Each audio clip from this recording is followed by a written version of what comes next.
this loss in a way that I've not witnessed in some time. We put everything we could out there to find her and bring her home safely. Unfortunately, that didn't happen. Imagine sending your child off to school, watching them step onto the bus, believing they're safe, only to learn hours later that they never arrived. That's the heartbreaking reality Denisha Cooper faced on January 26, 2017, when her 14-year-old daughter, Alaina DeFreeze, disappeared on her way to school. 3 days later, the difficult truth would emerge. This isn't just a story about loss. It's about how systems meant to protect children failed Aliana, and how someone who should have been stopped was allowed to remain free. To understand how Aliana's story unfolded, we have to go back to the beginning, to the bright, bubbly girl whose laughter and kindness touched so many hearts. Alaina DeFreeze was born on June 12, 2002 in the city of Detroit, Michigan. Her parents, Denisha Cooper and Damon DeFreeze, separated early in her life, but instead of conflict, they chose cooperation. They stayed involved and present, working together to provide a stable environment for their daughter. Shortly after Aliana's birth, the family relocated to Cleveland, Ohio, where she would grow up alternating between her mother's home and her father's. When Aliana was 3 years old, her dad remarried, and her stepmother, Juan, stepped into her life, not as a replacement, but as an additional source of love and guidance. Those who knew Aliana described her as a radiant child, full of joy, curiosity, and energy.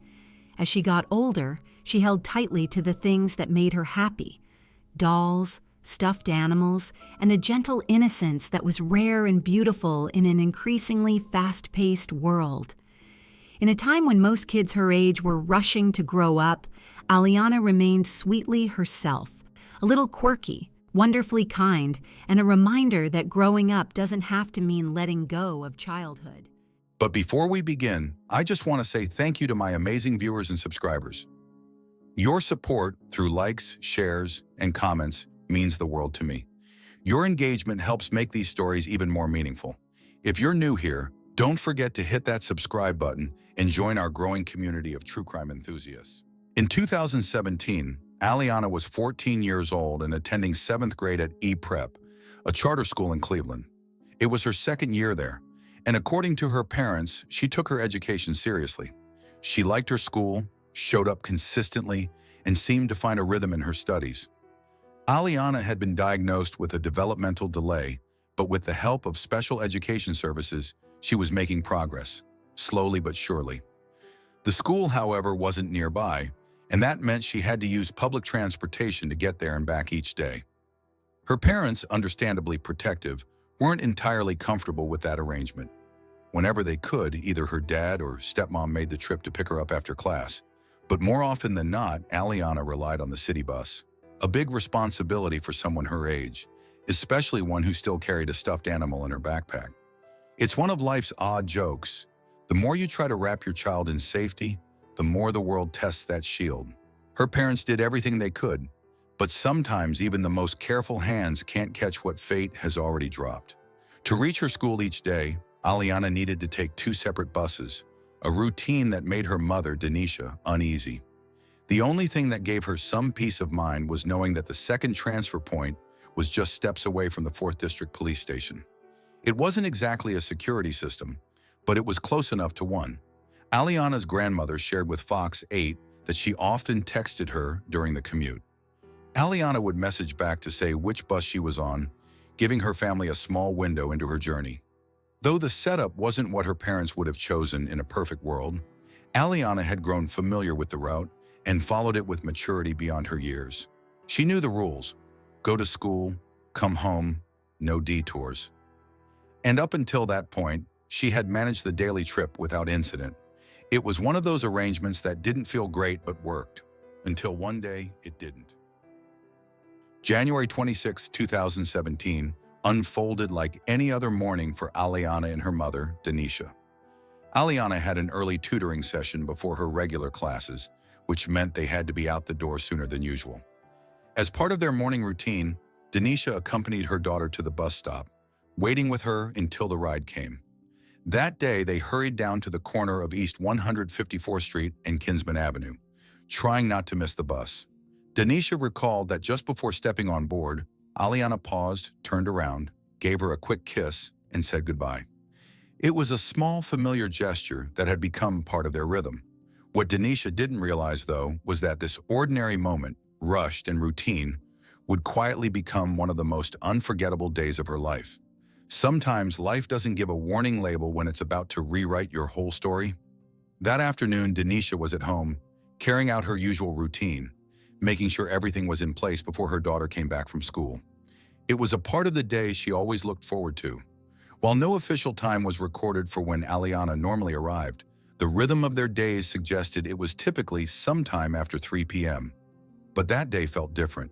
The house stayed quiet longer than it should have.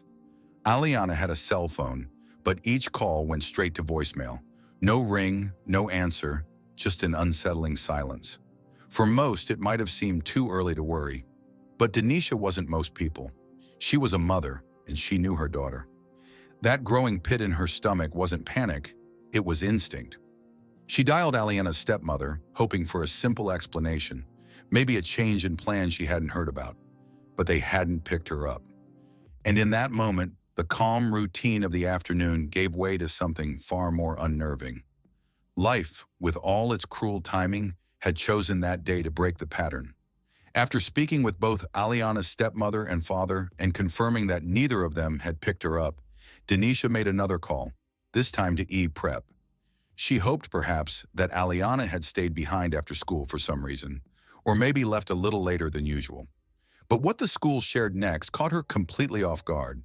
Aliana had never shown up that morning at all.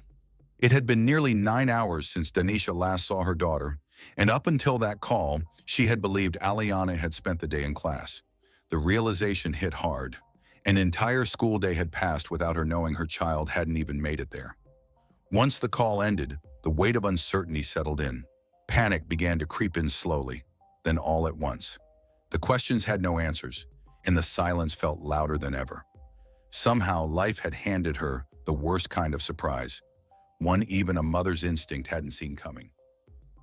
At approximately 4:15 p.m., Denisha made the difficult call to the Cleveland Police Department, reporting her daughter missing. Her voice, no doubt heavy with worry, marked the start of an unfolding nightmare. Once the report was in, officers reached out to E-Prep to confirm whether Aliana had actually missed school and to learn more about the 14-year-old they were now searching for. As is often the case in these situations, the initial question lingered. Could this be a runaway? It's a familiar, frustrating assumption, but protocol meant they needed to rule it out first. After speaking with both Denisha and the school staff, it became clear. This wasn't like Aliana. She wasn't the type to disappear without a word. There was no pattern, no warning signs, just a growing sense that something was very wrong.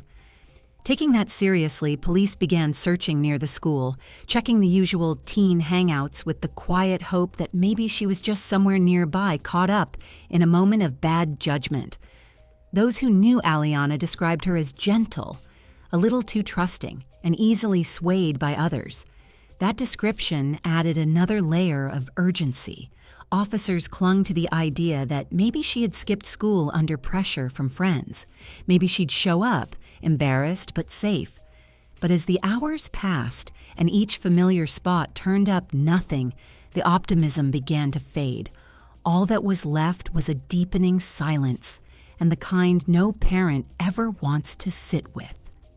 As time passed, Aliana's parents grew increasingly anxious, sensing that something was seriously wrong. While Aliana might have been innocent and trusting, they were confident she understood the boundaries set for her and wouldn't stray without cause. Deep down, they feared the worst was unfolding, a thought no parent ever wants to face.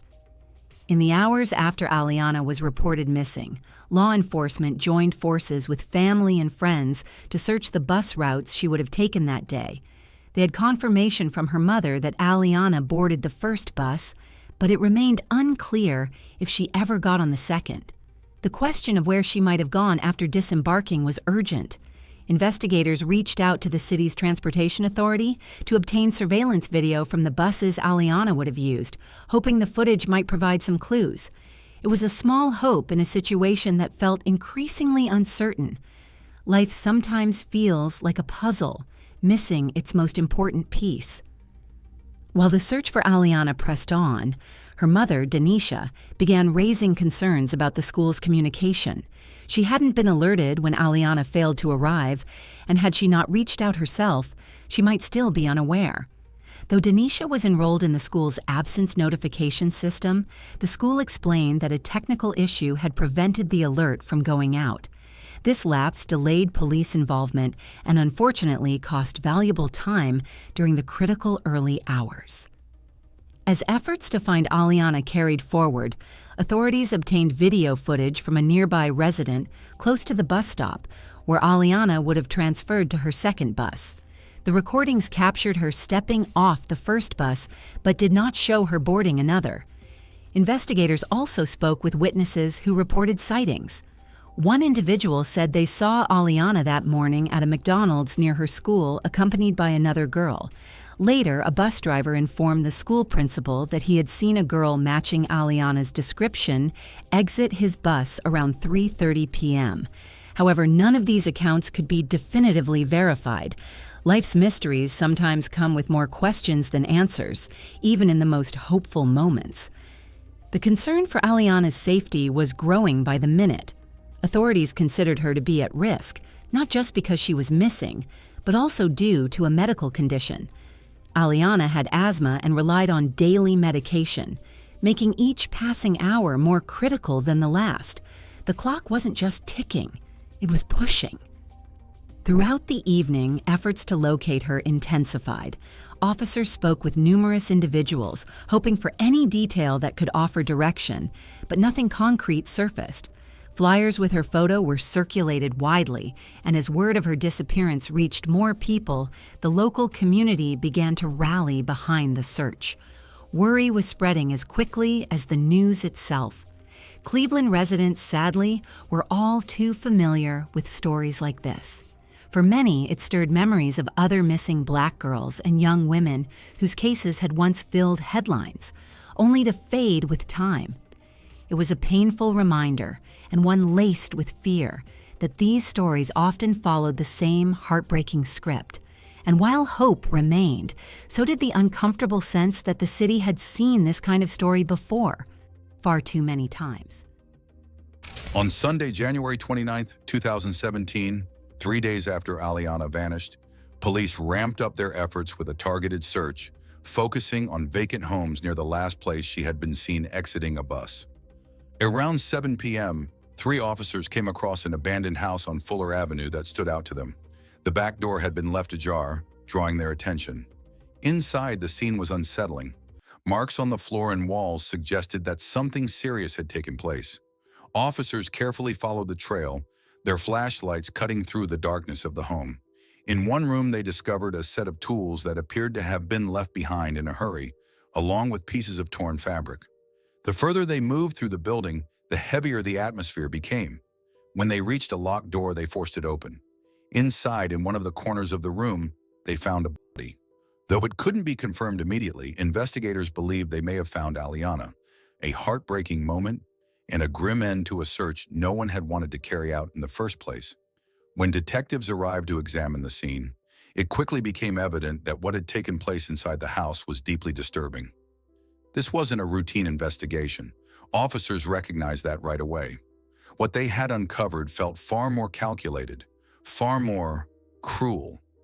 It was the kind of discovery that left seasoned investigators shaken. As more details began to surface, the impact was felt across the city. The community, already holding its breath, was now forced to confront a heartbreaking reality. What had occurred in that abandoned house was not just tragic. It left a lasting mark on everyone who heard about it. On the morning of January 26, 2017, 14-year-old Alaina DeFreeze boarded the bus for school, following the routine she had done countless times. But something changed that day. She never made it to class. And 3 days later, police located a in a rundown property, just a short walk from where she was last seen. While confirmation would take time, the clothing discovered at the scene matched what Aliana had last been wearing. Her backpack was also found nearby, offering more pieces to the puzzle. Investigators now had strong reason to believe they had found Aliana. The next step was to figure out what had happened and who was behind it. There were noticeable signs that the shell had suffered physical harm, with several markings observed. Investigators also located a number of items in the dining area that appeared to be stained and out of place, raising concerns that they may have been connected to the incident being investigated. Following the completion of the autopsy, the medical examiner officially confirmed the identity of the individual as Alaina DeFreeze. The results of the examination provided insight into her final moments, findings that were difficult even for experienced professionals to hear and process. Out of respect for Aliana, and in consideration of the sensitive nature of this episode, detailed findings will not be shared.